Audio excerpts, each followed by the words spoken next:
Os principais companheiros, então, Leon Trotsky, Joseph Stalin, vocês conferem as fotos desses personagens históricos. 100 anos atrás, nesta data, nem eles achavam que conseguiriam se manter no poder em Moscou, mas conseguiram. Conseguiram à custa de todas as liberdades que diziam defender. Lenin iniciou um dos mais bárbaros, sanguinários e repressores regimes da história da humanidade. A Revolução Russa levou à fundação do que foi o maior Estado no século XX, a União Soviética. Esse Estado implodiu em 1991 sob o peso da própria incapacidade de fazer a economia funcionar. Lenin diria, sob o peso das próprias contradições. A Revolução Russa prossegue sendo um símbolo poderoso. Não é à toa que a gente escolheu esse símbolo para que vocês confiram. O símbolo da bandeira da União Soviética não existe mais. É o símbolo de que utopias interpretadas e conduzidas por partidos políticos que acham que sabem o que é melhor para as pessoas, essas utopias terminam em regimes repulsivos e totalitários. Os russos deram pouca atenção hoje à data. Porque se homens não podem falar sobre aborto, por que é que gostam de ouvir os togados sinistros do STF? Quando o São Barroso quer fazer ativismo judicial, quando o Gilmar Mendes e todos os outros querem usurpar as prerrogativas do legislativo, que é quem faz as leis, eles têm de interpretá-las, não moldá-las. Se querem, corram às eleições e testem, para ver se nós não vamos jogá-los para fora. O povo está sendo ouvido de novo. Concorram às urnas. Não fiquem 11 deuses, semideuses do Olimpo. Vocês não têm a nossa admiração. Não! Contra o ativismo judicial. O projeto 4754-2016 tem que passar, porque nós não temos meios legais de colocar para fora do sinistro Tribunal Federal o juiz que usurpar as suas prerrogativas. Nós temos que ter dispositivos legais, constitucionais para colocá-los para fora, caso eles abusem da sua autoridade. Um Brasil acima. O salto agulha da semana é endereçado a duas figuras terríveis, das piores que a política já conheceu. Uma dupla que roubou, sem qualquer pudor, uma parte significativa do futuro do Brasil. Sim, roubou parte do seu futuro, do futuro dos seus filhos, dos seus netos. Ela, a presidente mais rejeitada, mais odiada da história, ameaçada de ser jogada para fora do Palácio do Planalto. A mulher que mentiu, enganou, que errou tudo o que era possível e entrou na linha dos erros impossíveis de serem pensados para quem tem o mínimo de raciocínio. Promoveu a esquizofrenia da política, da economia. O ser humano que mais deu prejuízo ao país. A presidente menos competente da história. Aliás, incompetente e com iniciativa, um grande risco. A mulher que agora entrega o governo ao mentor do maior esquema de corrupção da história do mundo. O homem que tem no DNA o prazer por dilapidar o patrimônio público. Um corrupto dos piores que comandou o saque ao Brasil, a roubalheira, que institucionalizou a corrupção como método de governo e que, pensando apenas em manter os nacos suculentos de poder, colocou ela, nossa personagem da dupla, no poder. Ele que se enraizou como um câncer no país, agora aplica um golpe, faz um terceiro mandato sem ter mandato. Um covarde dos piores, capaz de qualquer coisa. O salto agulha da semana vai para a presidente mais detestada da história que quer fugir do impeachment e para o corrupto, especialista em esquemas de corrupção, que quer se livrar da cadeia. A dupla... O senhor está se queixando aí do Sérgio Moro, porque o Sérgio Moro condenou 67 réus em 17 processos, enquanto isso, vocês estão lá. O Renan Calheiros, 9 processos. O Eduardo Cunha, 6 processos, réu, tá? Ninguém é julgado. Então, o Lulinha, que é um grande malandro, está lá, sob a sombra da impunidade de vocês. E aí vocês brincam, olha, o Lula é isso, o Lula é aquilo, e o julgamento vai ser postergado. Né? A pergunta é a seguinte. É um grande negócio ter foro privilegiado no Brasil, não? Que essa fixação no Supremo, você não acredita na sua Suprema Corte? Não acredito. Eu acho que do que vai sair do Brasil, uma das coisas mais importantes é o direito da igualdade de todos perante a lei, com o fim do absurdo que é o foro privilegiado. Ele acabou de dizer para o André que nós estamos evoluindo. Não estamos. Isso, claro.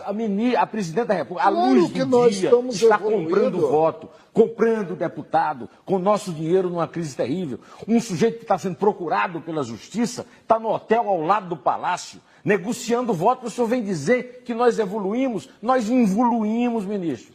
Pelo amor de Deus. Quem era o presidente do Supremo quando o Celso Daniel foi assassinado? Não me lembro. 2002. Eu teria que fazer uma pesquisa. Não era o senhor. Pois é, depois do senhor foi mais um, depois foi o Nelson Jobim. O Nelson Jobim recebeu um pedido de habeas corpus de Sérgio Gomes da Silva. O senhor sabe quanto tempo esse pedido ficou na gaveta do presidente do Supremo? Passaram 5 presidentes do Supremo. 5. Carlos Aires Brito. Neumann, eu vejo que você daria um grande corregedor. 5 presidentes do Supremo mantiveram na gaveta um pedido Não, de habeas corpus do assassino não. vagabundo de Santo André. Bom, Lewandowski tirou. Neumann, Lewandowski tirou. Aceitou o habeas corpus.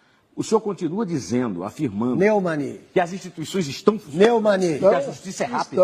Estão. Ô, Não, Neumann. rápida ela não é pela sobrecarga de processo. 14 anos. Neumann, vamos, Mas ela está ministro, funcionando. Ela ministro, está me desculpe. funcionando. Vamos para mais um ligeiro intervalo.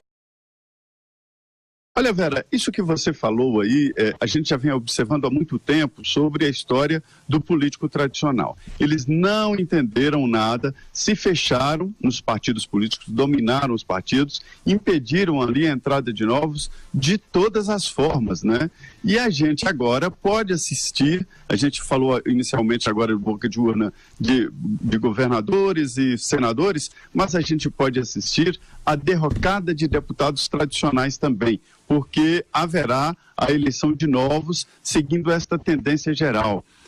Os políticos estão num mundo paralelo, não entenderam nada e tentaram tecnicamente, ou seja, no tapetão aqui, através dos partidos políticos, impedir essa troca que as pessoas estão querendo no dia a dia. E os políticos vão ganhar, pelo visto, pelo que está desenhado até agora, uma surra de votos, e isso em todo o país.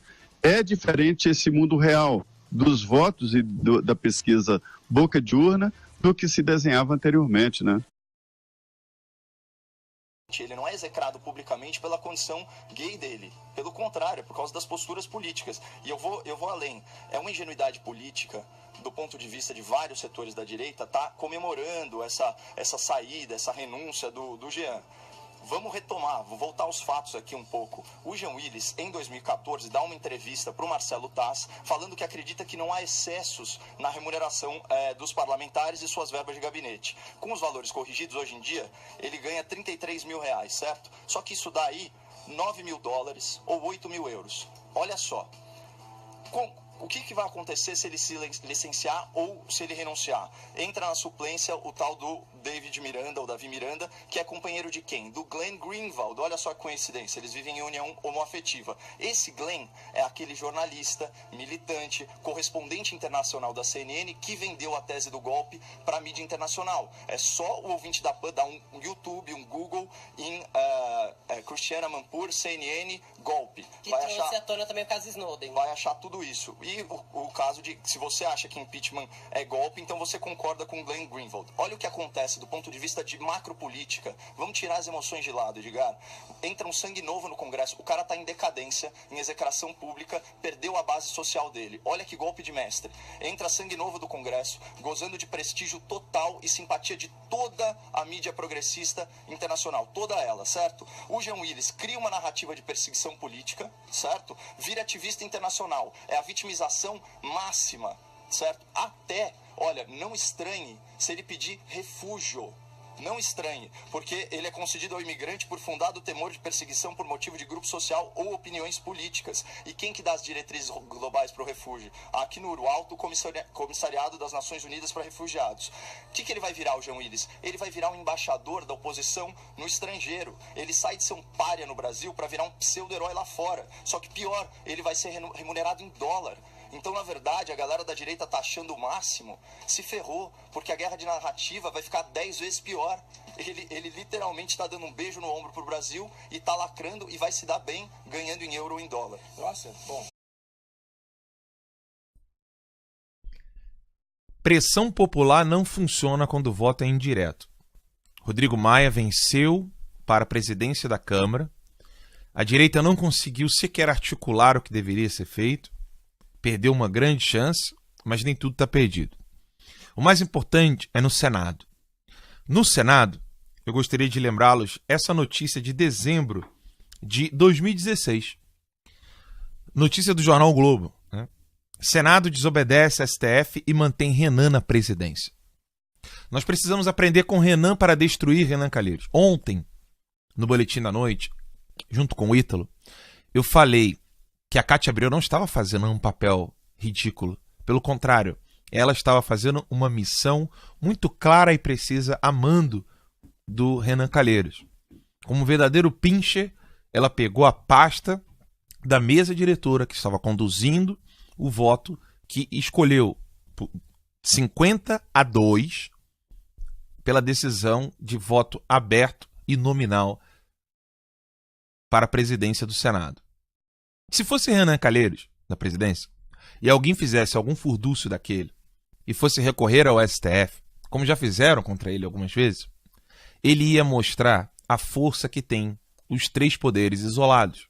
No Brasil, nós temos três poderes: o judiciário, o executivo e o legislativo. Um não pode interferir no outro. Não pode. Entretanto, o STF vive a interferir nas decisões do poder legislativo e até mesmo no poder executivo. Dos três, o mais forte de todos é o poder legislativo. Por incrível que pareça, por mais que a gente saiba da questão do ativismo judicial, mas o poder legislativo é dos poderes o mais forte. Lembram-se quando Renan Calheiros falou assim: vem me tirar daqui? Ele tem a polícia legislativa que obedece a ele e não ao STF. Vocês acham mesmo que o STF iria um dia querer um conflito armado entre a polícia legislativa e seja lá quem for? O exército, não sei. Nunca. Não tem um nacionalismo, né? Alguém que quer matar todo mundo do povo, que pensa diferente. Meu nacionalismo é comprometido com o povo brasileiro, né? Com as mulheres do Brasil. 50% do Brasil, o que é o Brasil? 52% do Brasil são mulheres. Alguém que acha que nós podemos ser estupradas se a gente for bonita, não é alguém que tem nacionalismo nenhum, porque não defende o povo. Não existe nação sem povo. Como é que ela pode afirmar que o candidato Jair Bolsonaro quer matar todo o povo que discorda dele? De onde ela tirou isso? Eu posso afirmar que os ídolos da Manuela Dávila, ou o maior deles, Stalin, exato, ele matou tanta gente quanto Hitler. Não há nenhuma diferença. Ele foi um assassino psicopata, que a Manuela Dávila venera.